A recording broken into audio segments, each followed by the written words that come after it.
Le sportif du XXe siècle.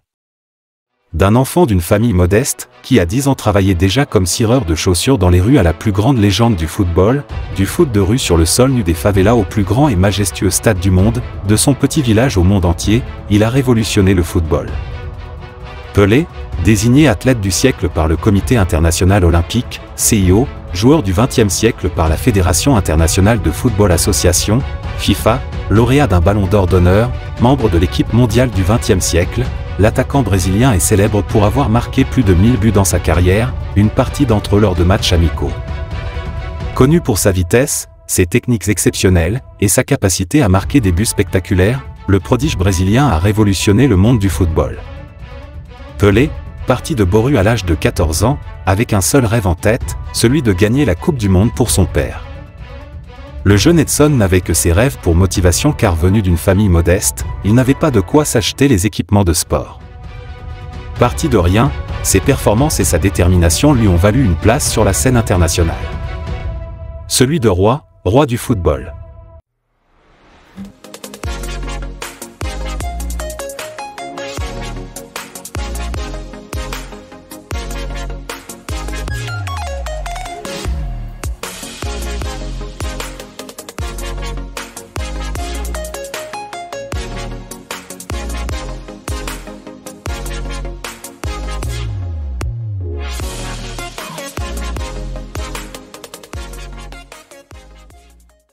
Attaquant intérieur gauche emblématique du Santos FC, il remporte à 11 reprises le championnat de Sao Paulo, dans les années 1956 et 1974 avec le club, ainsi que 2 doublés, avec la Coupe intercontinentale, et la Copa Libertadores en 1962 et 1963. Sortant d'une retraite sportive annoncée pour rejoindre le championnat des États-Unis en 1975, l'attaquant brésilien marque l'histoire du New York Cosmos en remportant le championnat 1977, mais aussi dans un rôle d'ambassadeur pour le développement du football dans un pays où on ne parle que de quarterback et receveur. De son vrai nom Edson Arantes Nascimento, né à Três Corações, en français. Trois Cœurs, dans l'état du Minas Gerais, au nord de Rio de Janeiro, le 23 octobre 1940. Fils de Dondino, João Ramos do Nascimento, ex-footballeur amateur, et de Céleste Arantes, il a un frère Jair, Zoca, et une sœur Maria Lucia. Son prénom Edson rend hommage à Thomas Edison, en raison de l'arrivée de l'électricité dans le village. Il est tout d'abord surnommé « Dico » par sa famille. À l'âge de 3 ans, sa famille quitte Três Corações pour la municipalité de Bauru, dans l'état de Sao Paulo, où son père décroche un emploi de fonctionnaire et une place dans l'équipe de football de la ville. Tout commence dans la vie de Pelé en 1950 lorsqu'il voit son père en larmes pour la première fois après que le Brésil a perdu en finale la Coupe du Monde contre l'Uruguay, au Maracanã, stade brésilien. Cette défaite fut terrifiante pour le Brésil et a été baptisée le « choc du Maracanã ». Cette journée fut tragique car une partie de football a coûté la vie de plusieurs personnes, les supporters se donnant la vie au stade.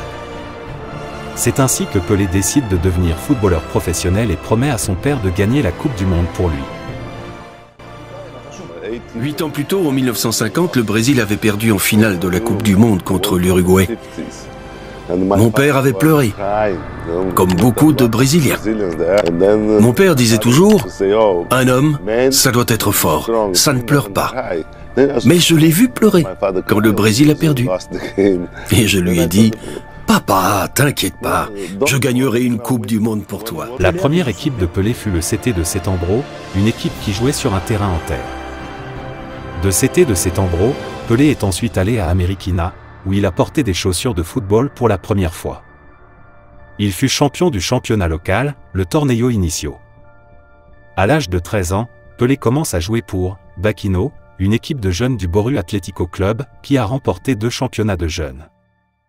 Pelé fut le plus jeune membre de l'équipe. L'équipe du Bauru Atlético Club présente alors une grande supériorité sur ses adversaires. Dans l'un des matchs, elle s'est même imposée sur le score de 21-0, Pelé étant l'un des meilleurs buteurs de la rencontre avec 7 buts inscrits. Au cours de sa première année d'existence, l'équipe fut championne avec 6 tours d'avance. Pelé attirait déjà l'attention à l'époque, et de nombreux spectateurs venaient au match dans le but d'observer le garçon. Le « Baquino » a été invité en 1954 à se produire dans les préliminaires d'un match de la 2e division du championnat de l'État de Sao Paulo, face aux champions des enfants de Sao Paulo. L'équipe du Boru Atlético Club a remporté le match par 12 buts à 1, avec 5 buts de Pelé, ce qui fut souligné dans le journal local de la ville. En 1956, Pelé reçoit une offre du Bangu Atlético Club, qui est refusée par Céleste, la mère de Pelé, qui ne voulait pas qu'il aille dans une grande ville, selon ses propres mots. Pelé est également invité à jouer pour le C Nord-Ouest, un club de la municipalité de Boru. Valdemar de Brito, joueur international de football brésilien et son entraîneur au Boru Atlético Club, s'oppose à cette idée, craignant que Pelé ne se blesse en jouant pour le C Nord-Ouest. Valdemar de Brito lui suggère alors d'aller au Santos FC. La mère de Pelé, initialement contre l'idée car elle ne voulait pas que son fils devienne un joueur de football, est finalement convaincue par l'entraîneur de Pelé. C'est ainsi qu'en 1956, Pelé fait son entrée à Santos FC où il se révèle aux yeux du Brésil. Il fait une prestation remarquable lors de sa première titularisation en championnat et marque 36 buts en 29 matchs. C'est ainsi qu'il est convoqué à l'équipe nationale du Brésil pour jouer dans un premier temps le Copa Roca, ancienne compétition de football qui oppose l'équipe d'Argentine de football à l'équipe du Brésil de football. Elle s'est disputée de manière discontinue de 1914 à 1971, contre l'Argentine au Maracana, match au cours duquel il inscrit un but, défaite 1-2. 3 jours plus tard, il est titularisé pour la première fois en équipe du Brésil, et, grâce à un nouveau but, permet de battre l'Argentine 2-0. Cette convocation prématurée lui permet de croire en ses chances pour participer à la Coupe du Monde 1958 qui se déroule en Suède. Il termine meilleur buteur du championnat de l'État de Sao Paulo avec 17 buts qui lui permettent d'être sélectionné dans l'équipe en partance pour la Suède. Le jeune attaquant ne dispute pas les 2 premiers matchs de la Coupe du Monde car il se blesse quelques jours avant, lors d'un match de préparation contre le SC Corinthians Paulista. Il retrouve son équipe au 3e match avec une pression du résultat car sur les 2 matchs joués, ils sont à une victoire et un match nul. Il fallait donc éviter la défaite. Le jeune prodige de 17 ans dispute alors son premier match en Coupe du Monde contre l'URSS. Il devient alors le plus jeune participant du tournoi. À l'issue de cette rencontre, le Brésil s'impose grâce à un double de Vava donc un but sur une passe décisive de Pelé à la 65e minute. Le Brésil se qualifie pour les quarts de finale. Titulaire pour le reste du tournoi, le natif de Três Corações a impressionné le public en marquant un majestueux but qui fut d'ailleurs le seul du match et scelle la victoire du Brésil contre le pays de Galles en quart de finale. Il devient à 17 ans le plus jeune joueur à marquer un but en Coupe du Monde. Dans le même engouement, il signe un triplé aux 53e, 64e et 76e minutes dans la victoire 5-2, au cœur d'une défense française désorganisée. Le 29 juin 1958, Pelé et ses coéquipiers font oublier le choc du Maracana à leur pays en arrachant la victoire à la Suède sur un score écrasant de 5-2 avec 2 buts du jeune prodige qui est jusqu'à nos jours considéré comme l'un des plus beaux buts de l'histoire de la Coupe du Monde. Comme on le dit souvent aux grands prodiges de grandes occasions. Ce match fut le premier match diffusé à la télévision en direct dans plusieurs pays. Le Brésil devient alors pour la première fois championne du monde de football. Cette victoire marque l'arrivée de Pelé sur la scène internationale. Il quitte la pelouse en pleurs et termine 2e meilleur buteur de la compétition avec 6 buts derrière Just Fontaine et ses 13 buts. À 17 ans, Pelé est le plus jeune joueur vainqueur de la Coupe Jules Rimet. La Coupe Jules Rimet, du nom du fondateur du Red Star de Paris et ancien président de la FIFA, est le trophée original de la Coupe du Monde de football. Originellement appelée Coupe du Monde de Football Association, la coupe est renommée en 1946 en l'honneur du président de la FIFA, Jules Rimet, qui en 1929 a décidé d'un vote à l'origine de la compétition. Également surnommée Victoire ailée, la coupe représente Nike, la déesse grecque de la victoire, tenant un calice octogonal. Le trophée créé par le sculpteur français, Abel Lafleur, mesure 35 cm de haut, pèse 6,175 kg et est, en argent fin plaqué or. Après cette victoire, Pelé devient une icône mondiale. Il quitte de prodige de Santos FC à une marque, les produits utilisent son image pour la publicité, une marque de café porte son nom pour lui rendre un valeureux hommage, et le Brésil devient dès lors le pays de Pelé. À cette époque, Adidas et Puma étaient les plus grandes marques en matière d'équipements sportifs et pour eux, signer Pelé était le lot à gagner. À la fin des années 1960, alors que la carrière et la renommée internationale de Pelé étaient en pleine expansion, les frères Rivaud Dasseur, fondateurs de Puma et d'Adidas séparément, avaient conclu un pacte visant à éviter une guerre d'enchères pour obtenir l'approbation de Pelé pour leurs chaussures. Mais ce pacte a été brisé de façon machiavélique par Puma lors de la Coupe du Monde 1970. Pelé n'avait pas connaissance de ce pacte et se demandait pourquoi les deux grandes marques ne lui avaient pas encore fait de propositions alléchantes jusqu'ici alors que ses coéquipiers avaient déjà signé pour les deux grandes marques allemandes. Stupéfait de voir que le meilleur joueur du monde n'avait toujours pas de contrat chaussure digne de son prestige. C'est ainsi que le journaliste allemand Henningsen, en mission pour Puma, prit l'initiative personnelle de négocier avec Pelé à quelques jours du mondial 1970. Il proposa à Pelé 25 000 $ US pour la durée de la Coupe du Monde et 100 000 $ US pour les 4 années suivantes, avec des royalties de 10% sur les chaussures Puma à sa griffe. Il s'agissait du fameux modèle, Puma King, rendu prestigieux depuis 1966 par son joueur promoteur attitré, le Portugais Eusébio, pour lequel Pelé ferait à son tour la promotion au mondial 1970. Contrairement à ses coéquipiers, la star brésilienne disposera d'une gamme personnalisée de 5 modèles différents siglés « Pelé King ». L'originalité de certaines paires était la bande Puma en jaune en référence à la Seleção. Armin Dasser, conscient des représailles que lui aurait valu cette rupture de pacte, n'hésita pas tout de même à sauter sur l'occasion et ils allèrent tous deux livrer la somme de 250 000 $ en cash au domicile de Pelé, à Santos. Alors le journaliste et Pelé mirent au point un stratagème qui assurerait à la Puma King une exposition télévisée maximale. Alors des quarts de finale contre le Pérou, l'arbitre prêt à siffler l'engagement qui doit être joué par Pelé et Tostão, Pelé s'accroupit pour relasser ses pompes. Cela dure près de 30 secondes en tout, et Puma bénéficie de 30 secondes de publicité clandestine. Au début des années 60, Pelé est le premier joueur de foot le plus connu de par son talent et la carrière prometteuse qui s'annonce. Pelé poursuit sa carrière au Santos FC, sans être le joueur le mieux payé. En raison de la superficie du Brésil et des difficultés de transport ne permettant pas la mise en place d'un championnat national régulier, le Santos FC dispute le championnat de São Paulo qui est, avec le championnat de Rio de Janeiro, l'un des deux championnats régionaux les plus relevés. Les meilleurs clubs de ces deux championnats disputent ensuite le tournoi Rio-São Paulo, qui désigne de fait le champion du Brésil. Le Santos FC remporte le titre du championnat pauliste, où Pelé termine meilleur buteur avec 58 buts en 33 matchs, puis, pour la première fois de l'histoire du club, le tournoi Rio-São Paulo en 1959, puis deux nouveaux titres du championnat de São Paulo, 1960-1961. Par ailleurs, le club effectue de nombreuses tournées à travers le monde, notamment en Europe, pour y rencontrer les meilleurs clubs du vieux continent qui n'hésitent pas à proposer des offres pour attirer Pelé. Pour la seule année 1960, Pelé joue 116 matchs. Avec de tels exploits, on se demande pourquoi il n'a pas joué dans de grands clubs tels que Benfica, Juventus ou encore Real de Madrid. En 1961, Jânio Quadros, président du Brésil, publie un décret qui élève Pelé au titre de « trésor national non exportable », empêchant donc les clubs européens de s'emparer du joyau brésilien âgé de 21 ans. Titulaire indiscutable en équipe du Brésil, Pelé participe en 1962 au Chili à sa seconde Coupe du Monde. Le 30 mai 1962, le Brésil affronte le Mexique qu'il bat sur le score de 2-0 grâce à des buts de Mario Zagallo et Pelé. Le 2 juin, contre la Tchécoslovaquie, Pelé se blesse tout seul musculairement à la 25e minute, claquage, mais reste sur le terrain jusqu'à la fin du match, car les remplacements ne sont pas autorisés. Le match se termine sur un score nul et vierge de 0-0. Pelé rend hommage aux défenseurs tchécoslovaques pour leur fair play, ces derniers ayant retenu leur geste afin de ne pas aggraver sa blessure. Malgré tout, Pelé ne parvient pas à se remettre sur pied et ne prend donc part à aucun autre match dans le tournoi.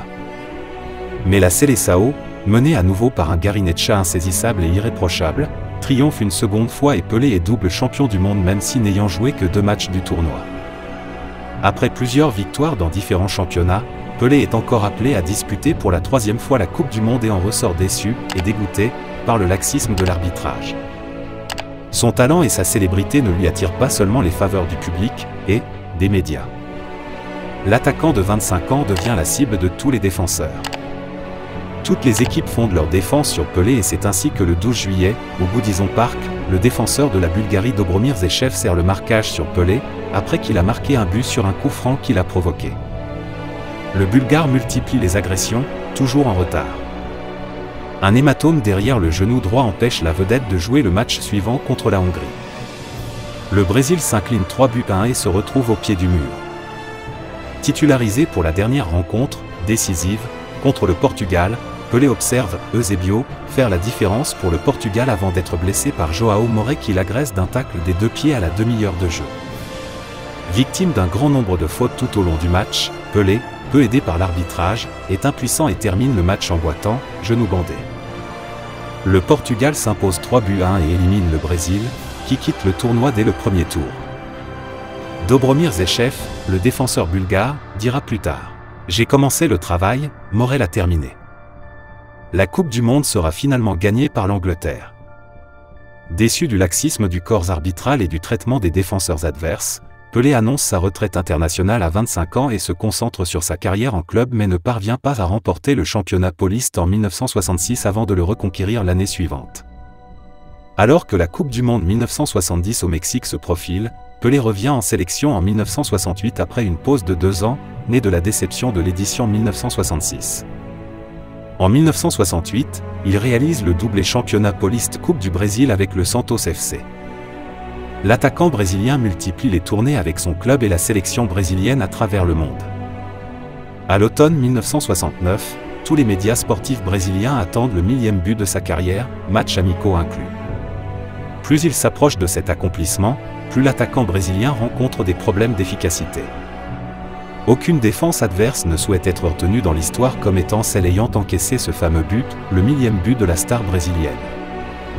Le 19 novembre 1969, devant 65 000 spectateurs au stade Maracanã, Pelé inscrit ce 1000e but sur pénalty face au Vasco de Gama FC. Immortalisé par les caméras en noir et blanc, ce but historique entraîne une explosion de joie dans le stade et l'envahissement du terrain par des journalistes et des supporters. L'attaquant brésilien effectue un tour d'honneur, et après 25 minutes d'interruption, le match reprend pour terminer par une victoire sur le score de 2-1 du Santos FC. À cette période, le Brésil traverse une période délicate sous un régime de dictature militaire. Tout commence avec le coup d'État de 1964 qui laisse place au régime militaire. L'ennemi à cette période est le communisme, et toute personne qui s'opposerait au régime. Les Brésiliens sont torturés, incarcérés et exécutés. En 1968, l'État militaire anéantit la révolte estudiantine et 1000 manifestants sont arrêtés et 4 d'entre eux exécutés. Toutes ces conditions obligent des milliers de Brésiliens à s'exiler. Les Brésiliens qui attendaient du soutien de la part de leur icône mondiale se sont vus déçus par sa décision de rester hors des affaires politiques de son pays. C'est ainsi qu'il s'attire la foudre des citoyens et de ses supporters. Sa notoriété publique en prend un coup. Le gouvernement en place, conscient de l'importance du football dans la politique du pays et dans la vie de ses citoyens, demande à Pelé de jouer la Coupe du Monde 1970. Alors Pelé ira au Mexique relever un grand défi, le plus grand de sa carrière. Then for me in 70 the World Cup was more important because all country, whole Brazil waited for the championnat. Le Brésil se démarque dans sa poule avec 5 points, suivi de l'Angleterre avec 3. En quart de finale, le Brésil affronte le Pérou et sort vainqueur sur un score de 4-2, mais le Pelé ne marque aucun but. En demi-finale contre l'Uruguay, c'est une revanche qui se joue. Le souvenir de 1950 refait surface et les joueurs de la Seleção s'imposent sur un score de 3-1, effaçant ainsi définitivement le choc du Maracanã. La finale se joue le 21 juin 1970 et c'est le dernier match de Pelé en sélection nationale. Le match se joue contre l'Italie, double champion du monde également, tous deux en quête du 3e titre. Le match s'ouvre sur un but de Pelé à la 18e minute, égalisé par Binicenha à la 36e minute et la première mi-temps se termine sur un nul. Un but de chaque côté. Les joueurs de la Seleção décident de briser la malédiction qui stipulait que le premier à marquer le but lors d'une Coupe du Monde serait le perdant du match et s'offre 3 buts à la seconde mi-temps, arrachant ainsi la victoire au pays de la gastronomie sur un score de 4-1. Le Brésil, triple champion du monde, occupe dès lors la tête du classement. Pelé, triple champion du monde, et c'est sur cette victoire qu'il prend sa retraite internationale à l'âge de 30 ans. Le triple champion du monde reprend les activités avec son club après sa retraite internationale en 1971 lors d'un match amical opposant le Brésil et la Yougoslavie au Maracanã. Sous l'ovation du public qui lui demande de rester, en vain. Il poursuit cependant sa carrière à Santos FC et à travers différentes compétitions et tournées amicales dans le monde, il se fait à nouveau remarquer par les clubs américains et reçoit des offres qu'il rejette. Il continue à faire preuve de beaucoup de capacités dans son club, et le pouvoir politique y compris ses compatriotes réclament son retour pour le mondial 1974, organisé en Allemagne. Malheureusement, le prodige brésilien reste sur sa position de 1971. En 1974, à 34 ans, il décide de prendre une retraite définitive après 18 années passées au Santos FC. Malheureusement pour lui, sa situation financière se dégrade, il est submergé par les dettes. Les choses n'allaient pas toujours dans le bon sens étant donné que selon les rumeurs de l'époque, Pelé devait également faire face à de nouvelles difficultés économiques après sa première retraite, à la fin de son expérience à Santos. En 1974, la star brésilienne aurait payé le prix d'une série d'investissements commerciaux bâclés, les banques saisissant 41 de ses propriétés à la suite de la faillite de 6 sociétés. À ce moment-là, il était inévitable de penser à un retour sur le terrain avec le New York Cosmos qui lui avait préparé un contrat pharaonique. C'est ainsi qu'il s'engage pour le championnat nord-américain longtemps rejeté. Le 10 juin 1975, il signe un contrat de plus de 4,7 millions de dollars avec le Cosmos de New York et participe à l'essor du soccer aux USA. Lors de sa première saison avec le club, il ne permet pas à son club de se qualifier pour la phase finale mais est d'une grande aide sur le plan financier, car les stades se remplissent et de nombreuses personnalités assistent aux matchs de soccer. Après de nombreux recrutements du club, l'équipe parvient en finale en 1977 et Pelé remporte son premier titre de la North American Soccer League, NASL, contre Seattle Sounders, avec 13 buts et un record de 10 passes décisives dans la saison. Il est désigné meilleur joueur de la saison. Après ce titre, il décide de prendre définitivement sa retraite et organise un match amical le 1er octobre 1977 entre Cosmos de New York et le Santos FC. Pendant ce match, il joue une mi-temps avec chacune de ses équipes.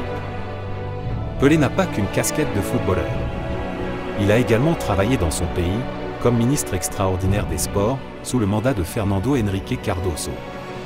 Pendant son mandat, il s'efforce à refondre structurellement l'organisation du football au Brésil mais se heurte à certains présidents de clubs qui ne souhaitent pas publier le bilan annuel de leur club. Il échoue également dans sa tentative de doter le championnat brésilien d'une ligue comme c'était déjà le cas en Angleterre.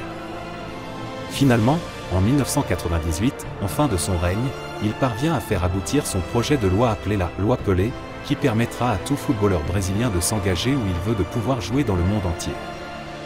Tout comme sa carrière politique, la star brésilienne a connu beaucoup d'échecs sur le plan familial, entre 2 mariages voués à l'échec et des enfants illégitimes et non reconnus pour certains, la vie de Pelé en dehors des stades de football n'était sûrement pas un modèle à suivre. Sa vie familiale est digne d'une série de telenovelas. Marié à 3 reprises, officiellement père de 7 enfants. La vie privée de Pelé n'a pas été de tout repos. Entre un fils emprisonné, une fille non assumée ou encore une ancienne conquête passée de plémat à reine de la télé brésilienne. Le roi Pelé a reconnu 6 enfants, refusant ainsi de reconnaître Sandra Machado, née en 1964 d'une liaison avec une femme de ménage. Après une bataille juridique de 5 ans, les tribunaux donnent raison à la jeune femme en 1996. Elle en tire un livre, La fille que le roi ne voulait pas, avant de décéder en 2006 d'un cancer du sein à seulement 42 ans. Pelé se verra reprocher ensuite par ses 2 petits-enfants, enfants de Sandra Machado, de les avoir abandonnés intellectuellement, moralement et matériellement. De son premier mariage avec Rosemary Colby en 1966 naissent 3 enfants. 2 filles, Kelly Christina en 1967 et Jennifer en 1978, ainsi qu'un garçon, Edino en 1970. À cette période, Pelé a également une fille, Flavia, fruit d'une relation extra-conjugale en 1968 avec une journaliste, Lenita Kurtz. Contrairement à Sandra Machado, il la reconnaîtra en 2002. Pelé et sa famille posent leurs valises à New York en 1975 après le transfert de Pelé au Cosmos. Les 3 enfants y resteront avec leur mère après le divorce de leurs parents au début des années 80. Célibataire, Pelé s'amourache alors de Xuxa, une jeune mannequin au passé dénudé. Elle deviendra ensuite une star de la télévision au Brésil en présentant des émissions pour la jeunesse et partagera un temps la vie de l'autre idole du pays, Ayrton Senna. Pelé est un père absent pour les 3 enfants de sa première union. Quand j'habitais aux États-Unis, je n'avais presque pas de contact avec mon père, témoigne Edino en 2020 dans un entretien au Canal Football Club. Je ne le voyais que 2 ou 3 fois par an pour les anniversaires et Noël. Souvent, il nous donnait rendez-vous et il ne venait pas. Revenu au Brésil à l'âge de 16 ans, le fils de Pelé se rapproche de son père et embrasse une modeste carrière de gardien de but.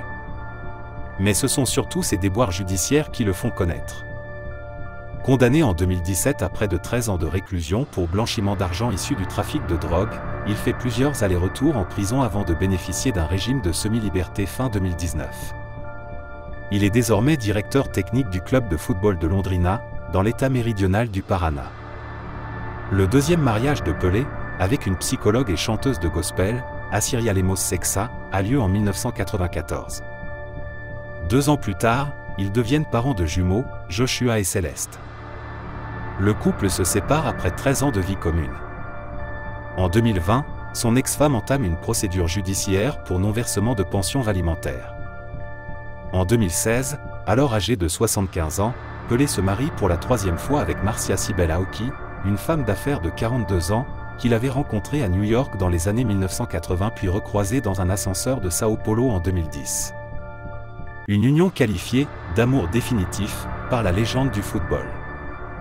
On constate que le joyau brésilien n'a eu d'exploit qu'en ce qui concerne le football, alors qu'est-ce qui fait de lui le joueur du siècle, ou encore même le roi du football devant la légende Maradona. Le football de Pelé est comme un roman atemporel, car ses techniques et jeux de jambes sont encore adulés par les joueurs de la nouvelle génération. Il a en quelque sorte créé le football par ses techniques telles que le petit pont de Maradona a été créé par Pelé, le retourné acrobatique, la façon de tirer un coup franc ou un penalty et même les dribbles de Cristiano Ronaldo viennent de Pelé. Le double contact repris de Messi. La feinte de corps et le jeu de pied de Neymar viennent également de Pelé. Il est aussi adulé pour avoir révolutionné le soccer aux États-Unis, un sport qui auparavant n'était pas regardé dans ce pays, car le football américain avait pris les devants. De même, il vient changer les règles du football en introduisant le carton rouge dans l'arbitrage. On se souvient que c'est après des injustices qu'il a subies pendant la Coupe du Monde 1966 que l'arbitrage a revu certaines règles et a fini par introduire le carton rouge dans les matchs afin de sanctionner les joueurs véreux. Icône mondiale, Pelé est le symbole d'un optimiste brésilien au début des années 1970. Vedette sportive, sa notoriété dépasse le cadre du football et il reçoit des audiences de plusieurs papes et plusieurs dizaines de présidents. L'histoire raconte qu'en 1970, les deux camps impliqués dans la guerre civile au Nigeria se sont entendus sur un cessez-le-feu de 48 heures pour regarder Pelé donner un match d'exhibition à Lagos. On retient que le football de Pelé avait la capacité de mettre une pause à une guerre civile. Pelé est le premier footballeur noir à faire la couverture d'un magazine et est également la première personnalité sportive représentée dans un jeu vidéo avec le jeu Pelé S Soccer sur Atari 2600. Le triple champion du monde est aussi connu pour être un bon acteur et un bon musicien. Il a joué dans des films tels que 1981, À nous la victoire, Victory, Le Caporal Luis Fernandez. 2016, Pelé, naissance d'une légende. L'homme assis à l'autel. Il a aussi écrit plusieurs titres en ce qui est de sa carrière musicale, le dernier en titre, Esperanza, avec plus de 177 000 likes sorti en 2017. Aux grands hommes les grands honneurs, J.B. Pinheiro. Ambassadeur du Brésil à l'Organisation des Nations Unies, ONU, déclare que Pelé a joué 22 ans au football et durant cette période, il a fait plus pour l'amitié et la fraternité que n'importe quel autre ambassadeur. Le 1er octobre 1977 de cette même année, l'ONU lui décerne le titre de « Citoyen du monde ». Il décide alors de s'engager dans des actions liées au football ou humanitaires. Il travaille tout d'abord à la commission du fair play à la Fédération internationale de football association, FIFA, puis devient ambassadeur de bonne volonté pour le Fonds des Nations Unies pour l'enfance, UNICEF, notamment dans l'éducation et la santé des enfants, où il n'hésite pas à participer à des manifestations de collecte de fonds. Il utilise sa renommée pour faciliter la collecte des fonds. Dans la même lancée, la légende brésilienne du football a mis en vente aux enchères à Londres en juin 2016 plus de 2000 objets, trophées et souvenirs amassés durant sa glorieuse carrière. Les recettes de la vente, présentées comme sans précédent, pourraient dépasser le $1 million. Pelé s'exprimant à ce propos dit « Après avoir donné une partie significative de ma collection à la ville de Santos, j'ai décidé de permettre aux supporters et collectionneurs d'accéder aussi à une pièce d'histoire. Je donnerai une partie de la recette de cette vente à Pequeno Principe, l'un des plus importants hôpitaux pour les enfants du Brésil. Nul n'est immortel, même les légendes du monde du football ne le sont pas. C'est ainsi qu'en 2022 on assiste au décès du roi du football. Opéré d'une tumeur suspecte au niveau du côlon en septembre 2021, Pelé quitte l'hôpital à la fin du mois et poursuit une chimiothérapie pour traiter son cancer. Admis à nouveau à l'hôpital Albert Einstein de Sao Paulo le 29 novembre 2022, son état est jugé comme préoccupant. Le 22 décembre 2022, l'hôpital indique que son état de santé s'aggrave et qu'une insuffisance rénale et cardiaque nécessite des soins plus importants. Le 29 décembre 2022, il meurt à l'âge de 82 ans, des suites de son cancer. L'hôpital évoque un décès lié à une défaillance de multiples organes.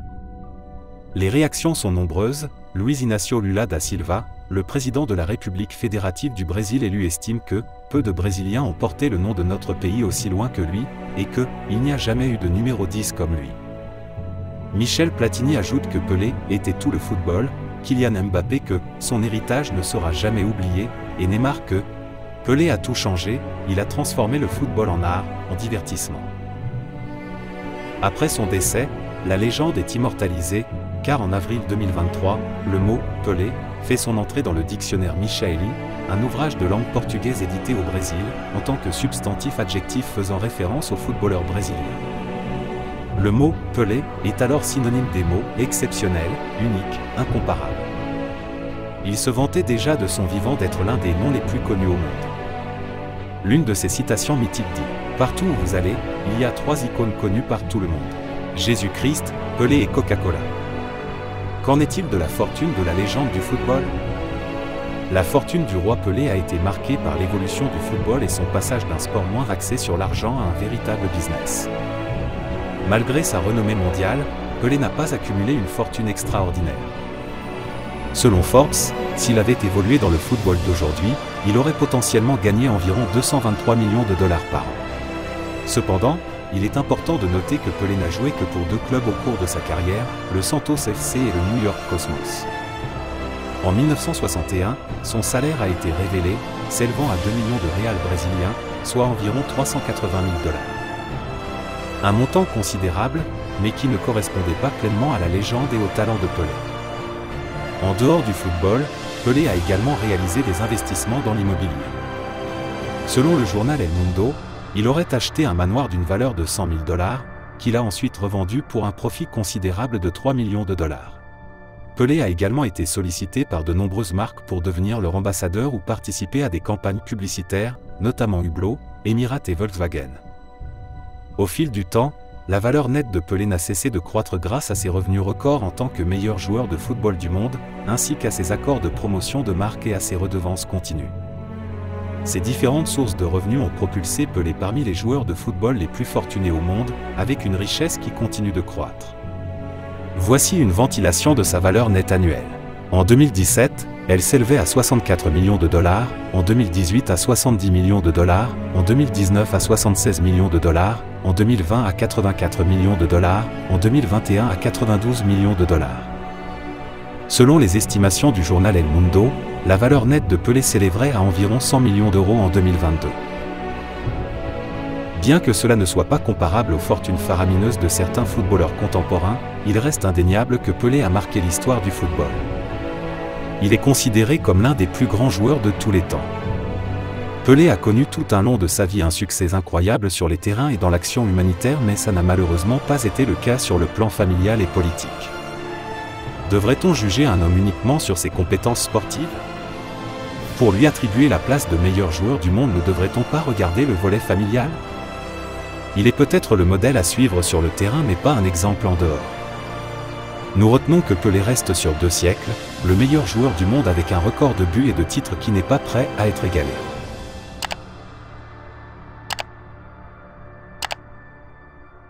Si vous avez aimé la vidéo, merci de vous abonner, liker et partager sans oublier d'activer la cloche de notification pour ne pas manquer nos publications. À très bientôt sur Masael Media, l'information au cœur de l'action.